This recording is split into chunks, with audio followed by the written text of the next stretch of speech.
Olá pessoal, sejam mais uma vez todos muito bem-vindos a mais uma videoaula do curso de inspeção de equipamentos. Como todos sabem muito bem, meu nome é Rafael, estamos dando início aqui à nossa quinta videoaula, do curso de refratários e isolantes, certo? De maneira que nessa nossa quinta videoaula vamos dar início aqui àquela avaliação, aquele teste, que avalia o potencial de refratariedade da nossa massa, do nosso concreto refratário, que seria o CPE, que é o cone pirométrico equivalente. Então, sem mais delongas, acompanhem comigo. Cone pirométrico equivalente, CPE, define o grau de refratariedade. O que é uma refratariedade? É definido como a temperatura na qual se inicia a redução da resistência devido à formação de fase líquida no material. Bom, então é a partir do ponto em que o material ele não consegue mais refratar a energia térmica que recebe e começa a permitir a formação de uma fase líquida no material. Fase líquida essa que nós já vimos que é prejudicial à eficiência do nosso sistema refratário. O ensaio consiste em moldar um cone do material a ser testado. Esse cone é instalado em uma mesma base onde estão montados cones padrões de diferentes refratários, certo? Para ter um perfil comparativo. Essa base é submetida a um ciclo térmico pré-estabelecido e o teste é encerrado quando a ponta do cone que está sendo testado toca a base, certo? Basicamente assim. Bom, para o ensaio de cone pirométrico equivalente, o CPE, foram montados cones com a composição E, os quais foram aquecidos até uma temperatura de 1.400 graus a uma taxa de 150 graus Celsius por hora, Cada patamar desse levou 6 minutos até chegar a essa temperatura, de 150 e 150 graus. Este procedimento é baseado na norma NBR 6222, sendo o resultado apresentado na figura 5. Pela análise dessa figura, pode-se verificar que a deformação do cone padrão 13, 14 e 15, que se teve respectivamente a 1349, 14 a 1398, foi completa, enquanto a do cone padrão 15 houve a 1430 e foi parcial. Ele simplesmente se encurvou, mas não se danificou por completo. Os cones de composição E tiveram deformação insignificante, irrelevante, podendo ser classificados como refratariedade superior ao cone padrão 15, ou seja, estão aprovados. Após o resfriamento, é realizada uma comparação do cone de teste com os cones padrões de determinado o número cone padrão, que apresenta um comportamento que mais se aproxima do cone testado, certo? Cada cone padrão está relacionado a uma determinada temperatura limite, onde se inicia a formação da fase líquida, aquela fase líquida que é prejudicial à qualidade do revestimento refratário, certo? Bom, temos aqui que a temperatura determinada nesse teste não é a temperatura máxima de utilização que é informada na folha de dados do fabricante. Ou seja, a temperatura do teste ela não é a mesma que a TMU, certo? Que é a temperatura máxima de utilização. Ela pode ser superior ou pode ser inferior, certo? Lembrando que aquilo ali é simplesmente um teste de integridade, de qualidade. A temperatura máxima de utilização é calculada através de um fator de redução de temperatura do cone pirométrico equivalente, conforme critério do projetista do material, ou seja, cada fabricante vai ter um critério. O controle de quantidade do fabricante utiliza um outro cone padrão de temperatura equivalente à temperatura máxima de utilização para acompanhamento do processo fabril do metal, certo? Como eu já disse, cada fabricante tem seu procedimento de controle de qualidade. Bom, pessoal, vamos entrar agora aqui então em uma outra propriedade, que é a condutividade térmica, Vamos entender como funciona a relação entre material, em tipo de material ligado à densidade, e a condutividade térmica. Acompanhem comigo. A condutividade térmica de um material representa a sua capacidade de conduzir um fluxo de calor que se forma pela diferença de temperatura entre superfícies quentes e frias, ou seja, a capacidade que o material tem de transmitir a energia térmica, seja uma energia térmica excessiva, quente, ou pouca energia térmica, que seria frio, que afinal de contas nós sabemos que o frio não é nada mais do que a ausência de calor. Importante saber isso aqui, senhores. Isso aqui vocês vão levar para todo o resto da sua videoaula, né? E inclusive da sua vida como inspetores, caso vão trabalhar com refratários. Quanto menor for a condutividade térmica, mais isolante é o material, certo? Quanto menos ele conduzir, é uma coisa óbvia, né? Quanto menos ele conduzir, mais ele vai ter a capacidade de isolar termicamente aquele material. Porque, afinal de contas, se você tem um material que conduz facilmente, você não tem como isolar essa temperatura. Você vai transmitir ao seu substrato aquela energia térmica. Então, de uma certa forma, ter pouca condutividade térmica, em alguns casos, é bom, porque faz com que seu material refratário seja bem isolante. Certo? Bom, a presença e dimensão de poros tem forte influência na condutividade térmica dos materiais. Anotem. Materiais mais porosos, ou seja, de menor densidade, né? Existem muitos poros, então são menos densos, consequentemente. São materiais que apresentam menor condutividade térmica. Então, de acordo com o parágrafo anterior a este, nós podemos concluir que materiais porosos possuem uma capacidade de isolamento térmico superior, muito embora apresentem resistência mecânica inferior, por serem porosos, né, não serem totalmente homogêneos na sua estrutura física, certo? E possuírem uma condutividade térmica fraca, inferior ao material maciço, né? Ao material mais denso. A utilização de materiais mais ou menos condutores depende diretamente da aplicação prevista para o revestimento. Os materiais anti-erosivos, cujo objetivo principal é a proteção contra a erosão, necessitam de uma densidade elevada. E, portanto, sua condutividade térmica também é elevada, sua capacidade de isolamento é baixa, mas para o fim que se destina, eles necessitam de ser super densos. Ou seja, os refratários, os concretos refratários com maior densidade são aqueles, né, dos materiais refratários anti-erosivos, certo? Gravem isso também. O método denominado calorímetro é o ensaio mais utilizado para a determinação da condutividade térmica de um material. As normas ASTM C182 e C201 definem os requisitos básicos para o ensaio, certo? No caso, o ensaio calorímetro, né? Basicamente, o aparelho impõe o fluxo de calor entre uma placa de carbeto de silício, né, que é o lado quente, e a placa que contém um calorímetro, né, que é o lado frio. Certo? A quantidade de calor recebida por esse material é o que é determinável pela condutividade térmica. Durante o teste, as temperaturas ao longo da espessura do corpo de prova são medidas, certo? A condutividade é calculada, então, com base em fórmulas clássicas de transmissão de calor, né? Pelo coeficiente de dilatação térmica, certo? Do material, pelo percentual de calor latente, né? Que é a quantidade de calor necessária para variar em 1 grau a sua temperatura específica, né? Bom, como eu ia dizendo, né, após coleta das temperaturas durante 2 horas de fluxo constante de aplicação térmica de energia, né, de energia térmica. Os fabricantes têm conhecimento da relação entre a densidade e a condutividade de cada material fabricado. Por isso, realizam testes de condutividade somente em desenvolvimento do produto, na sua fase de desenvolvimento, né? Realizando os testes de densidade de mais fácil execução nas fases da própria fabricação.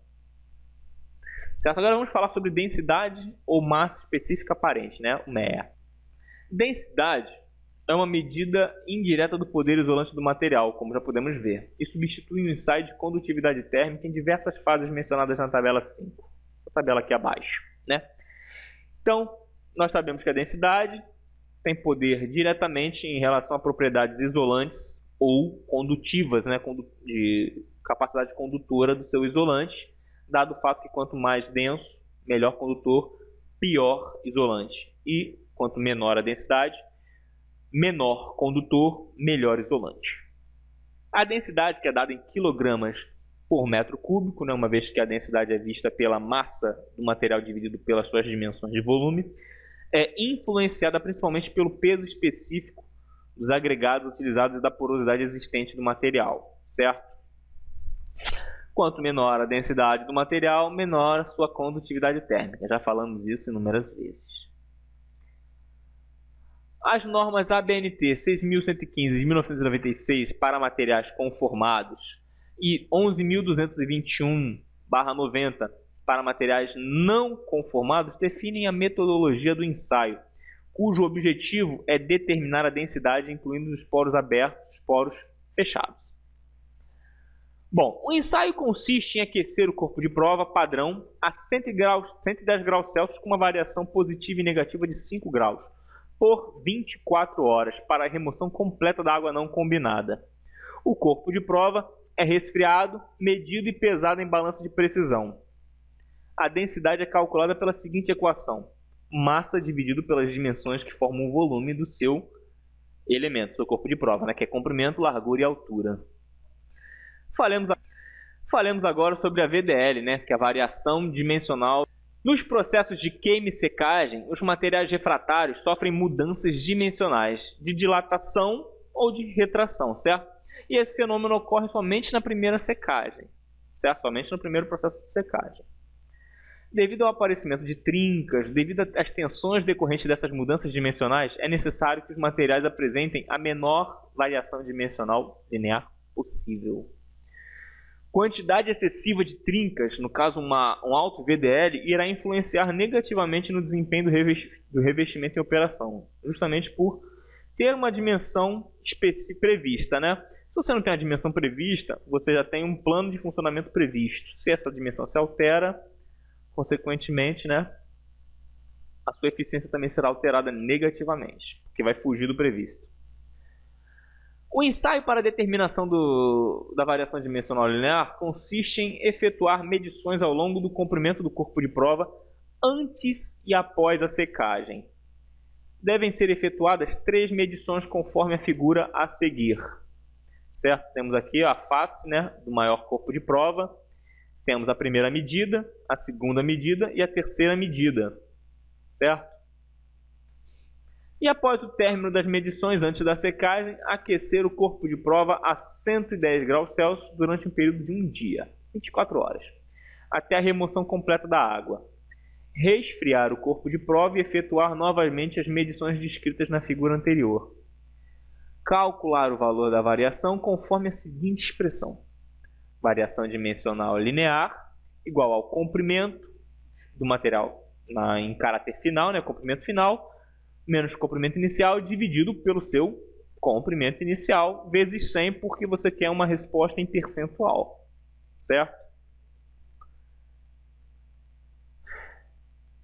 Vamos lá, lembrando que a maioria não deve exceder a 2%, tá, da sua variação dimensional. Para materiais, vamos falar agora aqui rapidamente sobre a resistência à erosão e à abrasão, né? Por fim, temos que, para materiais sujeitos ao processo erosivo em operação, além dos ensaios descritos anteriormente, é realizado um ensaio de perda por erosão. Este determina a resistência do material bombardeado por um material abrasivo específico, que é o SiC, né, que é o carbeto de silício, ou conhecido também como carborundum. O ensaio determina a quantidade de material em centímetros cúbicos que é perdido durante esse bombardeio, certo? De que forma ocorre isso? O corpo de prova é bombardeado com um ângulo de incidência de 90 graus e é verificado o volume removido, certo? De que forma ocorre assim, fisicamente dizendo? O ensaio versus o revestimento em operação deve ser levado em conta a temperatura de trabalho, abrasivo operacional versus o carbeto de silício, certo? E o ângulo de incidência desse bombardeamento, certo? E o bombardeamento, inclusive, tem adendos a serem levados em conta, né? Vejamos agora. A norma ABNT 3.185/94 e a STM C704 definem todas as condições desse teste. Deve-se, portanto, tomar cuidado com os seguintes aspectos: dimensões do ejetor e tubo de vidro, distância do tubo de vidro ao corpo de prova, certo? Afinal de contas, esses dois primeiros dizem respeito ao quê? A dimensão do ejetor, né, do tubo de ejeção de SiC e do próprio tubo de vidro, né, da cúpula. Distância do tubo de vidro ao corpo de prova, ou seja, para que ele não fique proporcionando um abafamento muito grande. pressão do ar comprimido do ejetor, ou seja, para controle de fluxo, né, do seu bombardeamento, né, em cima do seu corpo de prova. Pressão da câmera com vacuômetro, né, avaliada pelo vacuômetro, justamente para não fazer com que aquela nuvem gerada, aquela atmosfera gerada por esse carbeto de silício fique ali por mais tempo do que o previsto, né, em condições normais. Vazão do material abrasivo, justamente para que não tenha um acúmulo fora do que seria corriqueiro, né, no próprio teste. E o desgaste do tubo de vidro após o teste para que ele mantenha sempre a sua capacidade de isolamento. E por fim, a aferição do corpo de prova padrão, né, de vidro soda cal. Certo? Antes de iniciar o ensaio, o corpo de prova deve ser retificado a seco a 110 graus Celsius até obter massa constante, retirada toda a água no entorno de 24 horas, né? Por esse processo de secagem, né? Essa temperatura. Calcular a massa específica aparente, que é a MEA, pela relação da massa do corpo de prova com o volume, conforme descrito no item 6.6. Materiais de elevada densidade apresentam perda por erosão em torno de 5%, 5 centímetros cúbicos, perdão. Já materiais com médias densidades apresentam valores em torno de 20 centímetros cúbicos, ou seja, perceberam, senhores, que quanto mais denso for o material, menor será a sua perda, né? Sua perda de massa. Após o ensaio, pesar novamente o corpo de prova e calcular a perda por erosão conforme a seguinte expressão. Massa em gramas do corpo de prova antes do ensaio, M1. Massa em gramas do corpo de prova após o ensaio, né, depois do ensaio, que é M2, dividido pela massa específica aparente, né, calculada antes do ensaio. Certo? E o ΔV significa variação de massa, né, a perda por erosão. E aqui no final, para encerrar, temos uma tabelinha aqui com os tipos de ensaio, né, cabíveis a um refratário, certo? E os momentos, né, em que deve ser feito, quais são qual é o departamento que deve ser executado, né, e se é cabível e se foi, tem essa aplicação de x aqui que no caso diz respeito à necessidade de fazer. Por exemplo, a resistência à compressão em temperatura ambiente deve ser feita por todos os setores durante todos os processos, ó. Desde o desenvolvimento do produto, né, seja ele concreto ou tijolo de alvenaria, deve ser feito pelo controle de qualidade na fabricação deles, né, dos próprios. Deve ser feito a resistência de compressão, né, teste de resistência de compressão à temperatura ambiente, da inspeção de recebimento do material, no caso do concreto, né. Qualificação de procedimento e aplicações, é necessário fazer uma outra RCTA. E o controle de qualidade na própria aplicação no campo, né, do concreto deve também ser feito na RCTA. Evidente que tem outros, como por exemplo o cone pirométrico equivalente. Não deve ser feito aqui em inspeção de recebimento, nem qualificação e nem aplicação no campo. Somente na fabricação, né, no processo de fabricação. Certo? Para atestar sua qualidade. Mas, senhores, ficamos por aqui. Espero que todos tenham entendido o conteúdo dessa nossa quinta videoaula. De maneira que nunca é demais. Não levem dúvidas com os senhores. Se houver a necessidade, revisem o vídeo. Certo? Tenham bons estudos, uma ótima leitura e uma avaliação digna de bons inspetores de equipamentos. No mais, fiquem todos com Deus. Até a próxima videoaula. Tchau, tchau.